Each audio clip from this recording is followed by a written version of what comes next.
ജന്തർ മന്ദർ സമരവുമായി ബന്ധപ്പെട്ട് വീണ്ടും പ്രതിഷേധത്തിനൊരുങ്ങി CJP.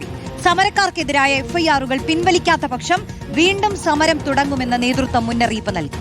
ഇതിനിടെ വിവിധ സംസ്ഥാനങ്ങളിലെ വിദ്യാർത്ഥി സംഘടനകൾ പ്രതിഷേധം ശക്തമാക്കുന്നതിനൊപ്പം E20 പെട്രോൾ പിൻവലിക്കണമെന്ന ആവശ്യവുമായി ഇന്ന് ദില്ലിയിൽ വാഹനജാഥയും സംഘടിപ്പിക്കും. നോബൽ മാരിക്കാരൻ തുടരുന്നുണ്ട്. നോബൽ, കേന്ദ്രം നൽകിയ ഉറപ്പുകളൊന്നും പാലിക്കുന്നില്ല, വിദ്യാർത്ഥികളെ വേട്ടയാടുന്നു, കേന്ദ്രത്തിന്റെ പകപോക്കലാണ് ഇപ്പോൾ നടക്കുന്നതെന്ന ആരോപണമാണ് CJP ഉന്നയിക്കുന്നത്. വീണ്ടും സമരമുഖത്തേക്കാണോ CJP?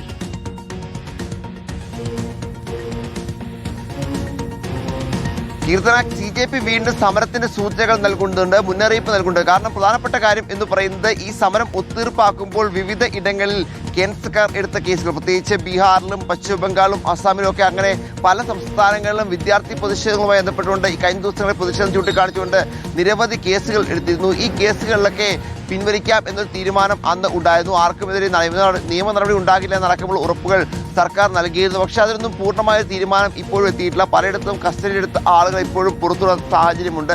ഈ പശ്ചാത്തലത്തിലേക്കാണ് CJP വീണ്ടും കേന്ദ്ര സർക്കാരിന് മുന്നറിയിപ്പ് നൽകുന്നത്. വിദ്യാർത്ഥി പ്രതിഷേധങ്ങളുമായി എടുത്ത കേസുകൾ ഉടൻ തന്നെ പിൻവലിക്കണമെന്നും അറസ്റ്റിലായവരെ പുറത്തു വരണമെന്നും CJP ആവശ്യപ്പെടുന്നു. അതല്ലെങ്കിൽ മറ്റ് കർശനമായ സമരങ്ങളിലേക്ക് വീണ്ടും പോകേണ്ടി വരും എന്ന മുന്നറിയിപ്പാണ് നൽകുന്നത്. ഒപ്പം കർഷക സംഘടനകളെയൊക്കെ ഒപ്പം നിർത്തിക്കൊണ്ടുള്ള പ്രതിഷേധത്തിന് CJP ഒരുങ്ങുകയും ചെയ്യുന്നുണ്ട്. മറ്റൊരു പ്രധാനപ്പെട്ട കാര്യം എന്ന് പറയുന്നത് ഐസ അടക്കമുള്ള സംഘടനകൾ, പ്രത്യേകിച്ച് ഐസയും ജന്തർ മന്ദറിൽ വലിയ പ്രതിഷേധം കാഴ്ചവെച്ച സംഘടനയാണ്. ഐസയുമായി ബന്ധപ്പെട്ട് ബീഹാറിലടക്കം പല ആളുകളും ഇപ്പോഴും കസ്റ്റഡിയിലുണ്ട്. അതുകൊണ്ട് തന്നെ ഐസ ഇപ്പോൾ ബീഹാറിൽ വലിയ പ്രതിഷേധം നിശ്ചയിച്ചിട്ടുണ്ട്. അതിൽ വ്യക്തമാക്കുന്നത് കസ്റ്റഡിയിലുള്ള ആളുകളെ എത്രയും വേഗം റിലീസ് ചെയ്യണം എന്നാണ്, പുറത്തു വിടണം എന്നാണ്. ഈ ആവശ്യം ഉന്നയിച്ചുകൊണ്ടാണ് CJP ഒരു മാർച്ച്, ഐസിയുടെ ഒരു മാർച്ച് ബീഹാറിൽ എന്താണെങ്കിലും ഇന്നിപ്പോൾ നിശ്ചയിച്ചിരിക്കുന്നത്. CJP നിലവിൽ വലിയ പ്രതിഷേധങ്ങളും കൃത്യമായി തന്നെ ആഹ്വാനം ചെയ്തിട്ടില്ലെങ്കിലും കേന്ദ്ര സർക്കാർ അടക്കമുള്ള സർക്കാരുകൾ നൽകിയ വാഗ്ദാനങ്ങൾ പാലിച്ചില്ലെങ്കിൽ ബ്രിട്ടീഷ് സമരത്തിലേക്ക് വീണ്ടും പോകും എന്ന മുന്നറിയിപ്പ് അവർ നൽകുന്നുണ്ട്. സർക്കാർ ഒരു സൂചനയായി തന്നെ വിലയിരുത്തുകയും ചെയ്യാം. കാരണം നേരത്തെ തന്നെ ഈ പറഞ്ഞതുപോലെ സമരം അവസാനിപ്പിച്ചതിന് പിന്നാലെ പല വ്യവസ്ഥകളും സർക്കാർ ലംഘിച്ചു എന്ന് CJP ആരോപണം ഉന്നയിച്ചിരുന്നു. ഇതുമായി ബന്ധപ്പെട്ട് അവർ കൃത്യമായി തന്നെ വാർത്താ സമ്മേളനം അടക്കം വിളിക്കുകയും ചെയ്തതാണ്. എന്നാലും നിലവിൽ നിയമ നടപടികൾ പലയിടത്തും തുടരുന്ന സാഹചര്യമുണ്ട്.